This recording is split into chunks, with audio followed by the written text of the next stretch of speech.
જિલ્લામાં ગેરકાયદે ખનીજ માફિયાઓ વિરુદ્ધ કડક કાર્યવાહી કરવામાં આવી। વઢવાણ નાયબ કલેક્ટરની ટીમે ખાણ ખનીજ વિભાગ તેમજ સ્થાનિક પોલીસને અંધારામાં રાખી છેલ્લા 24 કલાકમાં અલગ અલગ સ્થળો ઉપર દરોડા પાડ્યા। આ દરોડાની કાર્યવાહીમાં નાયબ કલેક્ટરની ટીમે વઢવાણ નજીકથી 3 અને કોઠારિયા નજીકથી 4 મળી કુલ 7 ડમ્પર સહિત 2 કરોડ 10 લાખનો મુદ્દામાલ ઝડપી પાડ્યો। છેલ્લા ઘણા સમયથી જિલ્લામાં ખાણ ખનીજની મોટા પાયે ચોરી થતી હોવાની ફરિયાદ ઉઠી હતી, ત્યારે નાયબ કલેક્ટરની આ જ કાર્યવાહીથી ખનીજ માફિયાઓમાં ફફડાટ ફેલાઈ ગયો છે।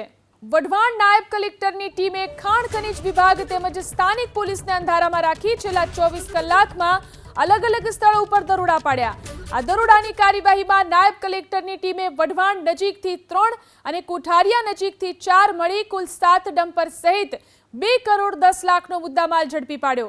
છેલ્લા ઘણા સમયથી જિલ્લામાં ખાણ ખનીજની મોટા પાયે ચોરી થતી હોવાની ફરિયાદ ઉઠી હતી, ત્યારે નાયબ કલેક્ટરની આ જ કાર્યવાહીથી ખનીજ માફિયાઓમાં ફફડાટ ફેલાઈ ગયો છે।